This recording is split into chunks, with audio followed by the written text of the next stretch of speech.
二位大人，布唐大人正在批拟公文，请二位大人稍后。请问，马宁远马大人是不是来了？回正大人，属下不知道。不知道是什么意思？不知道就是不知道。二位大人请吧。平时叫你读读《左传》《通鉴》，你不以为然。我叫你读一读王阳明的书，你更是不以为然，还说什么半部《论语》可治天下。现在我问你，孔子说的“知不可为而为之”是什么本意？孔子是告诉世人，做事时不问可不可能，但问应不应该。毁地淹田，伤天害理，上误国家，下害百姓，也叫知不可为而为之吗？属下只明白，应该为布唐分忧。9个县，几百万生民，决口淹田，翻遍史书，亘古未见。还说是为我分忧，这个罪，除了你的9族都顶不了。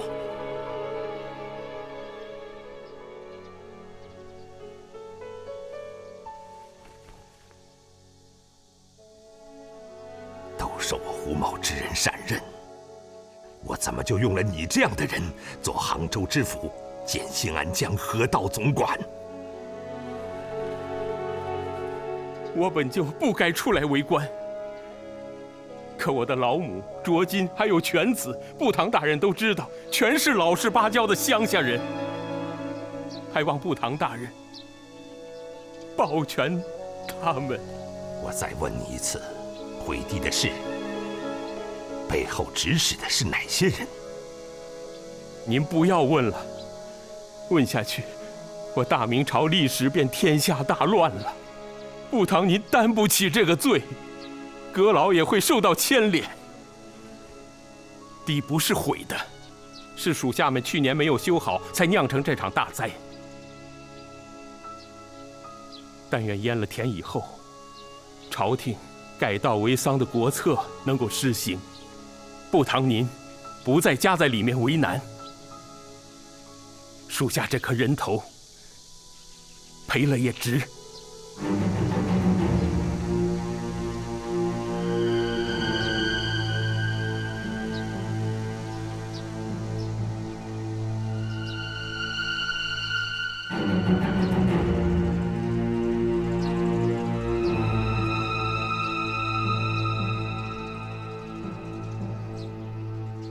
你中有我，我中有你，天下事坏就坏在这里。他们拿你的命换银子，拿浙江那么多百姓身家换钱，你还得死心塌地地护着他们，还要说是为了朝廷，为了国策。为了朝廷，什么国策，什么改稻为桑，赚了钱有几文能进到国库？这一次，他们利用的不只是你，胁迫的也不只是我胡宗宪。我真不愿意看到啊！阁老都81岁了，让那些人围着，倒是落个身败名裂的下场啊！你的人头这次是保不住了，你的家人我会尽力保全。你先到里边房间待着，亲耳听听，你所保的他们到底是什么样的心肝肺。就是死，也不能做个糊涂鬼。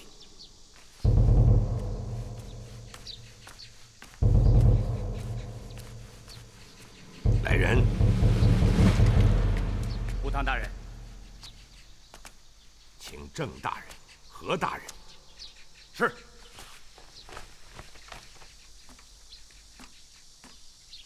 布唐大人，请2位大人进去，请吧。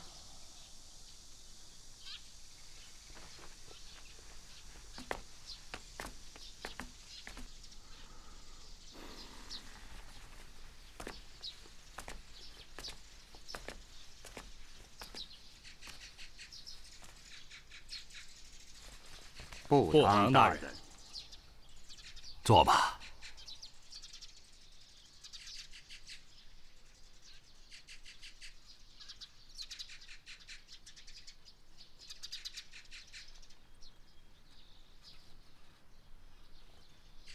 唉，真没想到啊，会出这样的事情。属下听说了这个事情以后，立刻去了一趟，统算了一下，不足3万担粮。受灾的百姓有60万之多，全震了，也就够他们吃上10天半月。这当务之急是买粮，可藩库里的存银也不够啊。我们得立刻给朝廷上奏书，请朝廷拨粮赈灾。拨什么粮？报什么灾？自然是报天灾。是天灾吗？端午汛，3天3夜的暴雨，水位猛涨，这本是想不到的嘛。奏书就按你说的，由你来草拟。属下们可以拟书，但最后还得由部堂大人领衔上奏。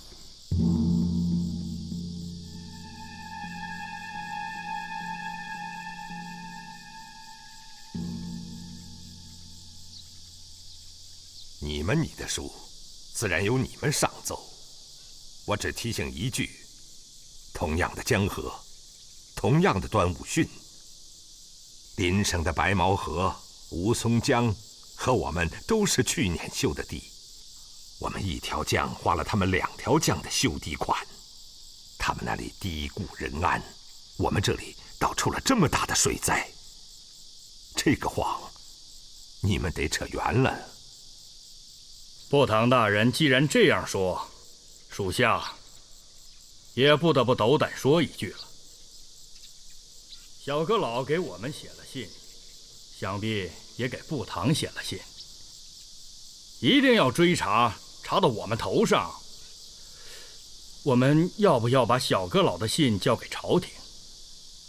部堂还要不要再去追查小阁老？那朝廷改道为桑的旨意，是不是也叫皇上收回？请部堂明示。你是说，毁敌淹田是小阁老让你干的？先把那9个县淹了。我没这样说。那你刚才说的小阁老的信是怎么回事？还有，要追查小阁老又是什么意思？属下说的是改道为桑的国策。改道为桑和9个县的堤堰决口有什么关系？水灾和国策推行又有什么关系？要有关系，你们不妨也在奏书里一并陈明。改道为桑的国策和这次水灾肯定是没有关系。可这次水灾愣要说是端午汛造成的，也有点说不过去。属下想，一定是去年修堤的时候没有修好，河道衙门的人在修堤的时候贪没了修河公款，造成水灾的事，嘉靖31年就有过呀。就这样上奏吧。至于河道衙门马宁远是不是贪没了修河公款，以后可以慢慢查。现在就凭大堤决了口的这一款，也是大罪。部堂有亡命旗牌在，可以将有关人员就地执法，这样对朝廷也就有了交代。你说的有关人员是哪些人呢？当然是河道衙门该管的官员。该管的官员又是哪些人？河道总管自然难逃其咎，协办的2个委员同罪。那就是马宁远，还有淳安知县常伯熙、建德知县张之良。是。还有吗？是不是不宜牵扯的人太多呀？那河道监管呢？不堂大人知道，河道监管李玄是宫里的人呐。每一笔钱，每一段河堤，都是河道监管核查监管的。这个人要不要追究？要知他对杨公公说话，还得上报司礼监的吕公公。那就是说，这场水灾还是无法上奏朝廷。来人，在。把马宁远带出来，在总督署就地看管。是。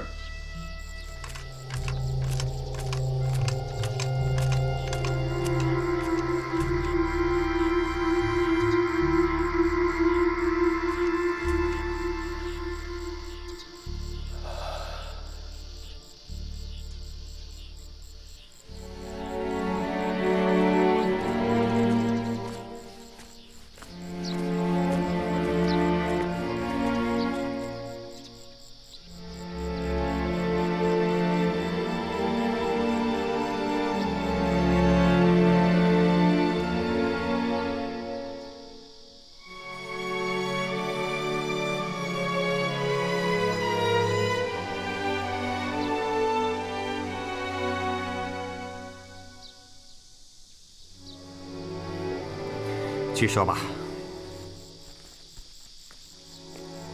我们俩一起去见杨公公。如果以河道失修的罪名上奏，指治我们的人，那个李玄却没事，那怎么也说不过去。那你们就去说，义仓里赈灾的粮，要尽快运往淳安和建德。还有发了这么大的灾，改道为桑，今年爱难实行。这一条在奏书里务必写明，请朝廷延缓。写好了，杨公公也要署名，你们都署了名，我再领先上奏。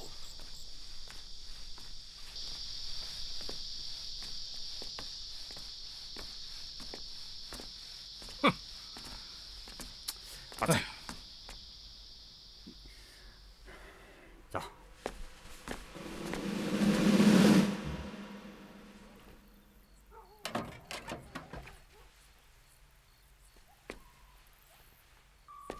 哟，玄儿来了，来，进来呀，干爹，到里边来，坐，啊，坐，坐呀。干爹，您老知道儿子胆子小，就别吓我了。你又胡琢磨了，让你坐你就坐。干爹讲恩德，儿子可不能不讲规矩啊。那芸娘你也坐过来吧。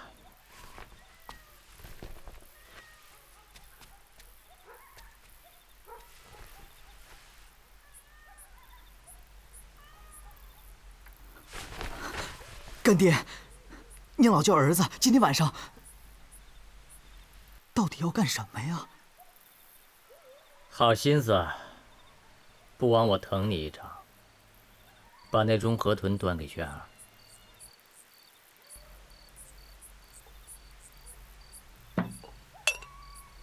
怎么了？像瞧见毒药一样。这么多儿子里，你算孝顺的。这河豚还是你去年送的，一直养在池子里，就想着哪天叫你来一起吃。今儿特地请了扬州师傅把它做了，你却不吃。啊！儿子糊涂，儿子这就吃。慢点儿，烫啊！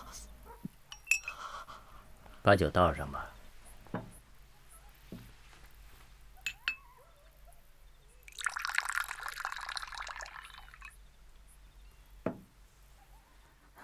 干爹，您这是？你是聪明的，你刚才说对了。我今天是有事儿跟你说，也就3句话，喝一杯，说一句。先把这杯喝了吧。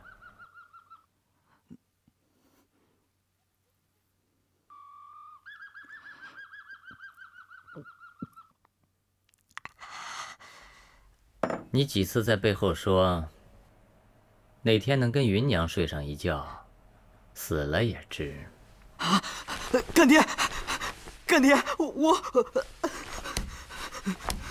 你看，你看，你看，我才说了一句话，你就这样，你让我下面的话怎么说？起来。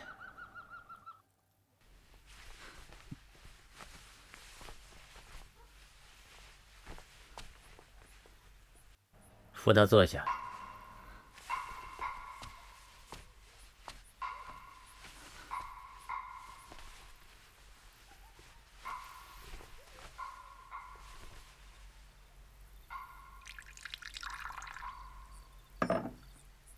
干了。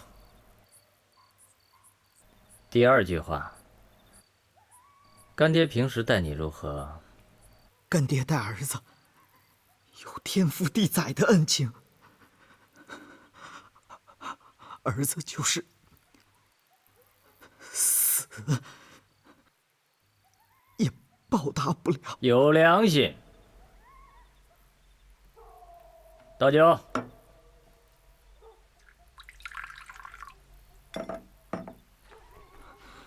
慢。等我把话说完，你愿意干再喝。我这条命本是干爹的，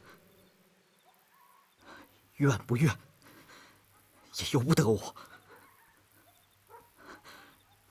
您老就快说吧。那好，那我就说第三句。这新房是我叫人布置的，是给你布置的。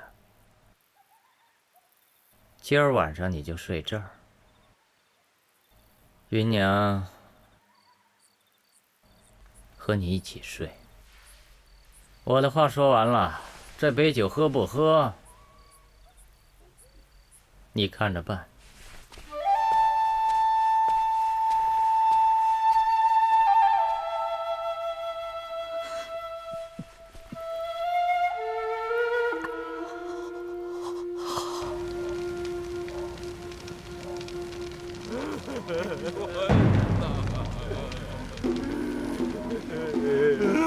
冤枉呐！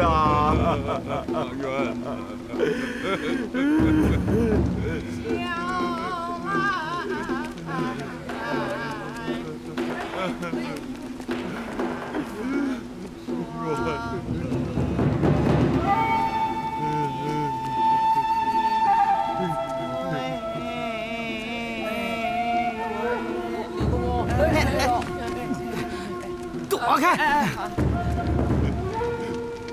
哎呦，李公公啊！冤枉啊！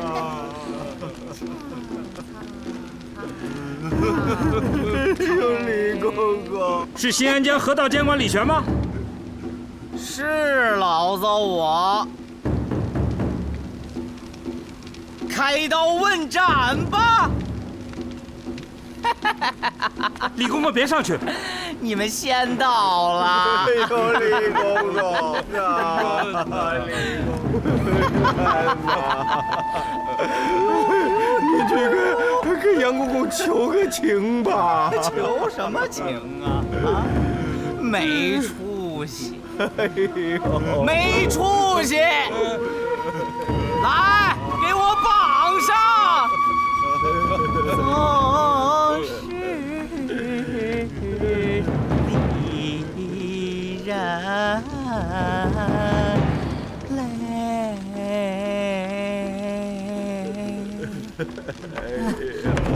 哎，快扶上！布堂大人有话，李公公是宫里的人，不上刑具，快扶到门房看着。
不堂，请朝廷延缓改道为桑的话，为什么还是没写？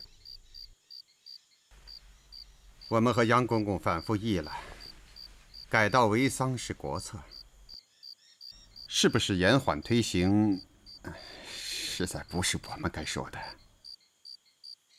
如果朝廷念在我们发了大水，皇上圣明，一道圣旨叫我们今年不改了，那是我们遵旨就是了。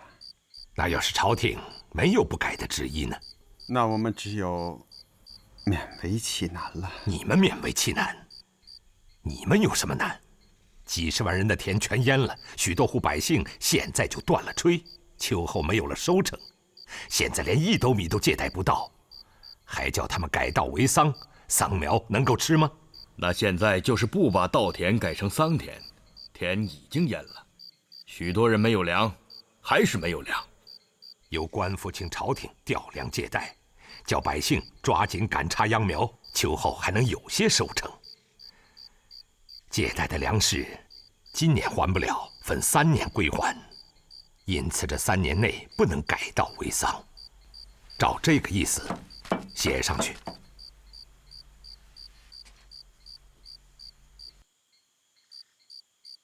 这样写的话，我可不署名。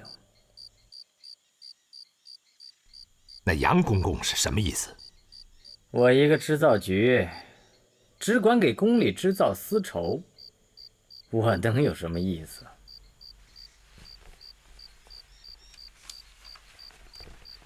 为了丝绸饿死人，逼百姓造反，你也不管？那是你们的事儿。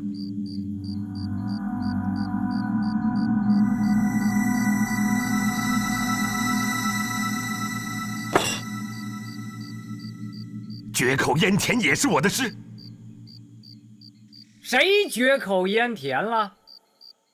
决了的，您要抓人，我把人也给您送来了，您还要怎样？胡部堂，你们地方官可以这山望着那山高，我不行。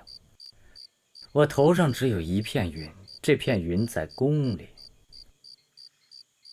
您可以不买阁老的账，我可是归宫里管。翻了脸，自有吕公公跟皇上说去。用不着请吕公公跟皇上说了，我是这支总督，我也能进京，也能见皇上。来人，在，把马宁远带进来。是。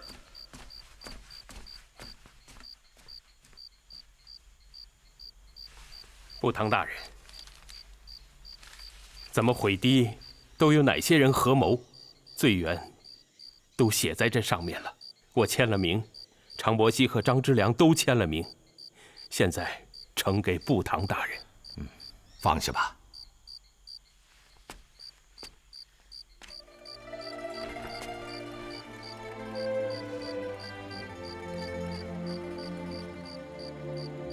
部堂大人，明天天一亮，卑职就要走了。欠部堂的大恩大德，只有来世再报偿了。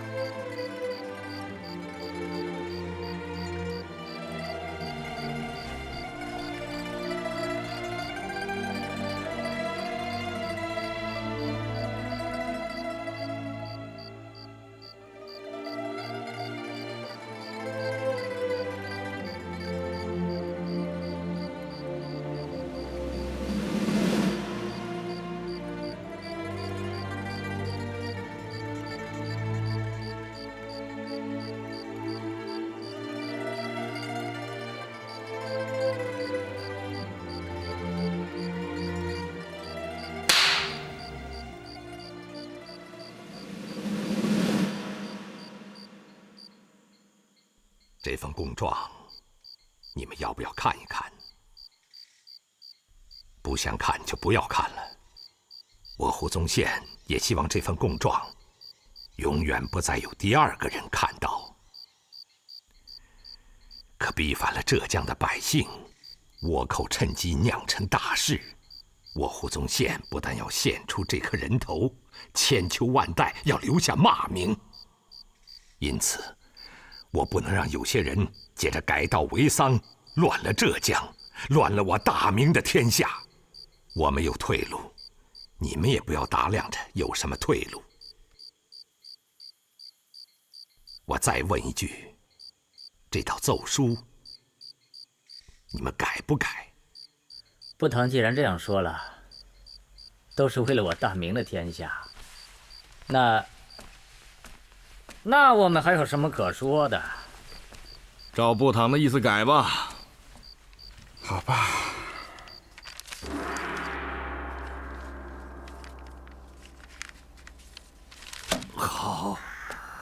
好，阁老，您别急，千万别急，别急，来，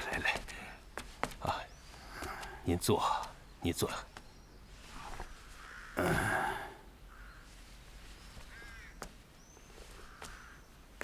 真是人心似水呀！他葫芦真走到今天这一步，让人万万难以想到啊！嗨，我们可以扶起他，现在也可以踩死他。龙门，策动御史上奏书，立刻弹劾他。你住口！我问你，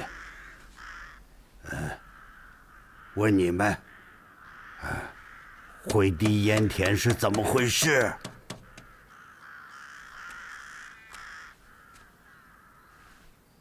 说就说，爹，改道为桑的国策推不动，他胡宗宪又首鼠两端，不淹田改不动，淹了田就改动了，就这么回事。这事先没跟阁老请示，是我们的错。本意也是怕阁老忧心，想干完了以后，再向阁老详细禀报。浙江那9个县的田，今年的青苗总归是要改成桑苗的。不淹是改，淹了也是改。民可使由之，不可使知之。老百姓不体谅朝廷的难处，我们也只能这样干了。本来像这样的事情，胡宗宪只要和郑必昌、何茂才还有杨公公他们一个口径，报个天灾也就过去了。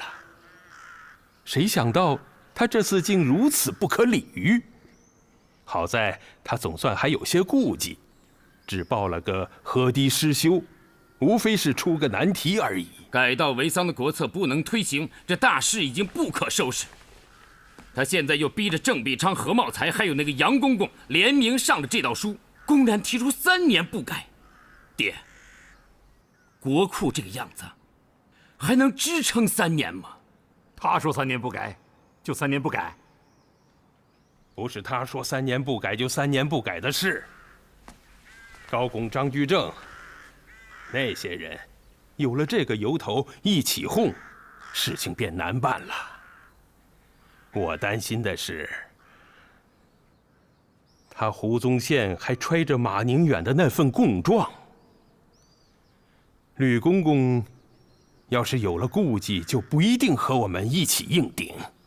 我想这当务之急是阁老得立刻去见吕公公，然后一起去觐见皇上。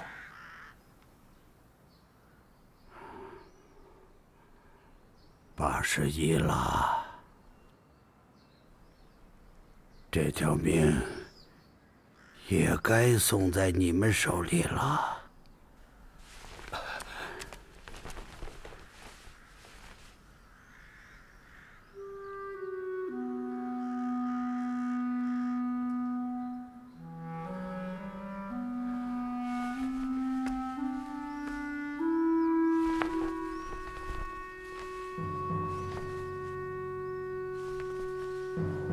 遵你们的旨，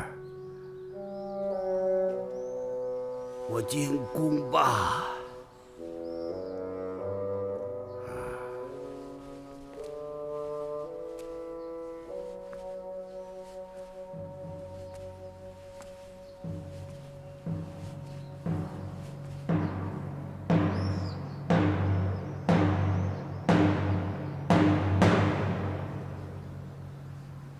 道德经》第58章有云：“其政闷闷，其民淳淳；其政察察，其民缺缺。人之迷也，其日固久。是宽义务，严义务，其百姓迷哉！朕亦迷也，尔等不迷乎？”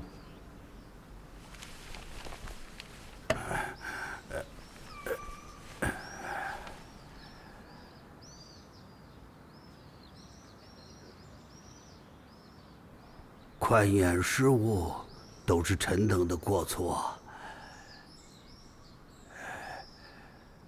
浙江的事情，只有胡汝珍最清楚。臣以为，立刻召胡汝珍进京，一是赈灾，一是改道为桑的事，到底还能不能兼顾？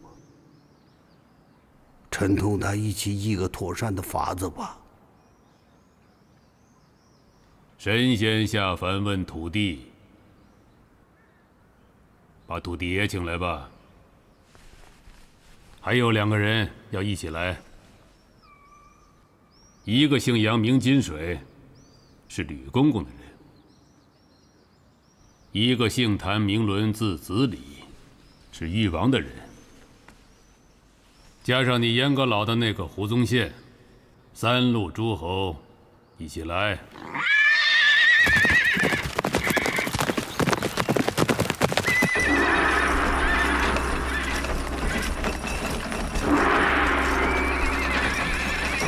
北京的九门在辰时初到申时末虽都有官兵把守，但对所有进出的人都是敞开的，只是遇有皇室仪仗和2品以上罢员进出才会戒严。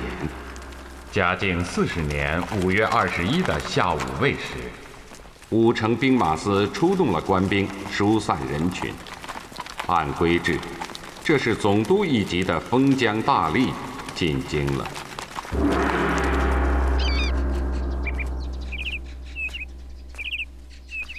皇上为什么叫我也来？老祖宗那边有什么话吗？啊？老祖宗是菩萨，你也不是不知道。慢说是我们，就是司礼监几个头，在他那儿也听不到一星半点的圣意。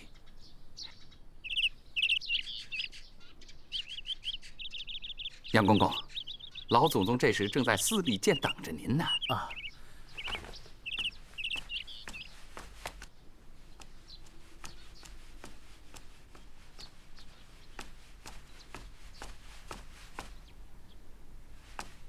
干爹，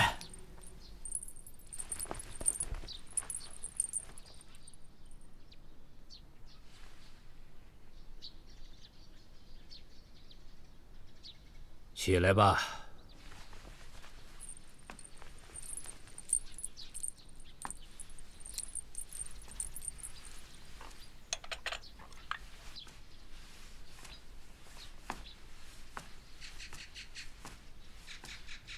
干爹，你喝了吧。哎，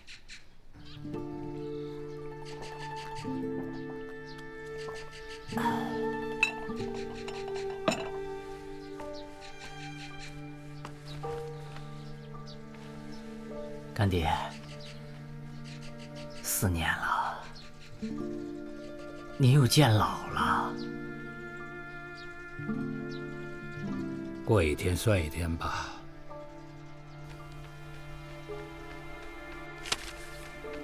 去洗把脸，换身衣裳。我们去见皇上吧。现在就去见皇上？你什么事儿都没瞒我，我自然什么事儿都不会瞒皇上。毁堤淹田的事，皇上都已经知道了。你再去把详情给他老人家细细说说。那儿子这一回的罪过，你也是为了宫里好，难得是你不隐瞒，这便是最大的忠。1、2个县嘛，皇上心里装的是九州万方。干爹，儿子，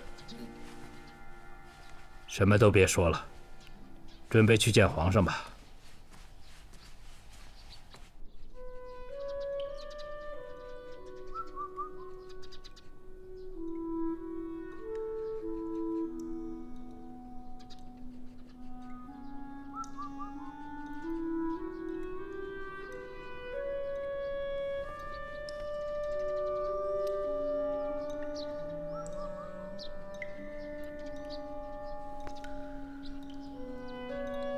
严世蕃的那封信，你亲眼看见了？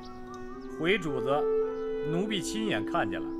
信是写给郑必昌、何茂才的，叫他们干脆把田给淹了，这样改稻为桑就成了。马宁远的那份供状，你亲眼见了？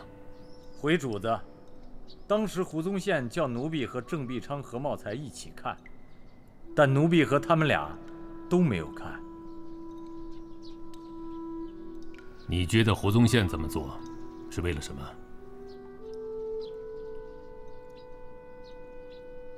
有什么就答什么。回主子，奴婢以为胡宗宪这样做至少有3个心思。哪3个心思？第一，胡宗宪肩上的担子重，倭寇闹得厉害，他怕百姓失了土地再一闹事儿，内忧加上外患，到那时他担不起罪。第二，裕王府的那个谭纶总在他身边，胡宗宪应该受了些影响。第三，他对严阁老的感情还是深的，但对小阁老做的事儿总是不以为然。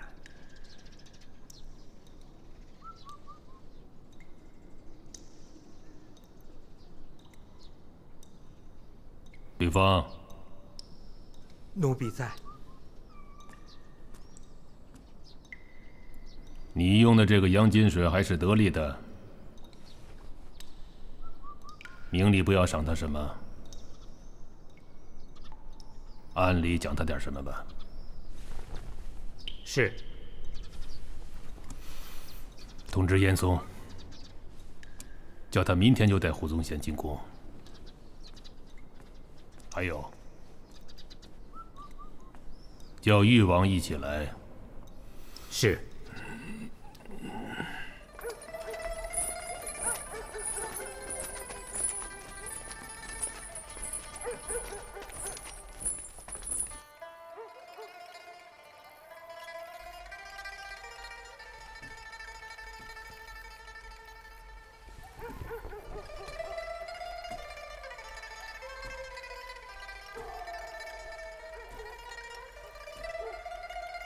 你们在这候着。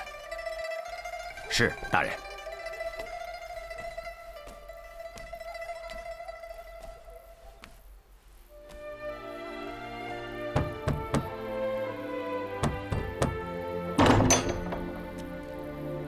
哟，是胡大人啊。阁老还好吧？啊，还好。那就烦请带我去拜见老人家吧。这个，真不好跟大人说这些话。下午，阁老已经吩咐，胡大人是皇上召见来的，他不宜先见。请须通禀一声，于公于私，我都应该去拜见他老人家。臣既不能上体圣忧，又不能下苏民困。臣之罪，已不可以昏聩明之。误国误民，其何堪封疆之任？倘蒙圣恩，准臣革去浙支总督及浙江巡抚之职。是不是胡宗宪来了？回小阁老的话，是胡宗宪来了。我教你说的那些话，你没跟他说？小的说了，他说让我禀报阁老，于公于私，他都应该先来看看阁老。你去告诉他，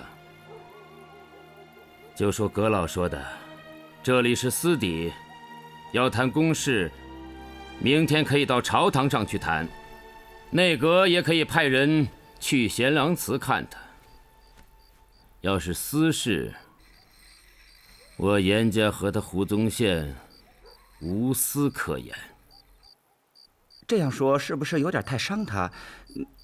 伤你妈的头！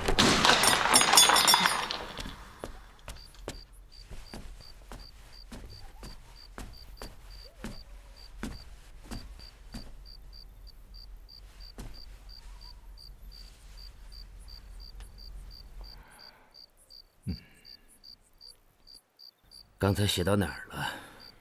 倘蒙圣恩，准臣革去浙直总督及浙江巡抚之职。则臣不胜感激涕零之至。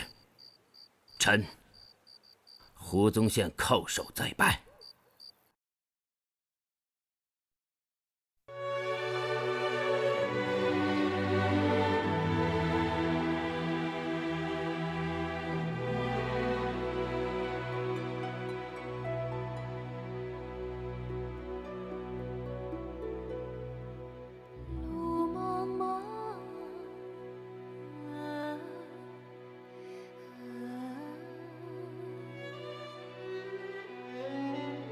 寂寞大地有人心雁过去去秋风冷故乡，故乡月醉分明。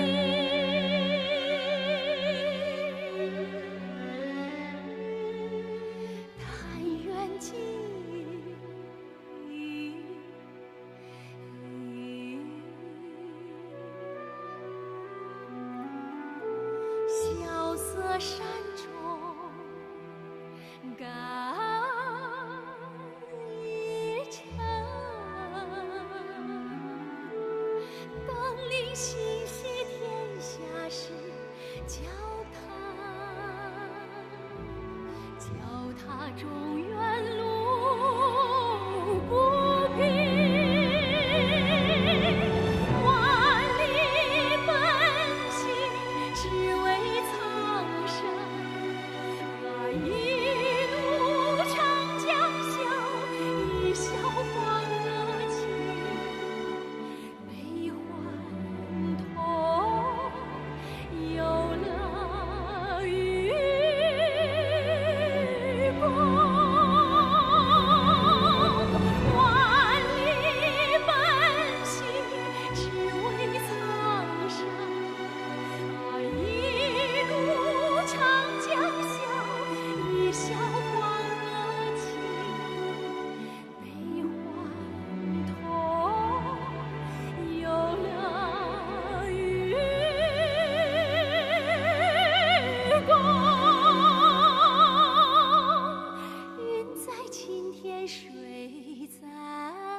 几人醉卧，几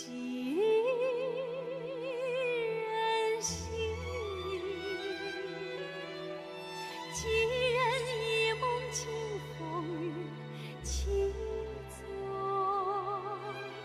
七座是看海阔天晴，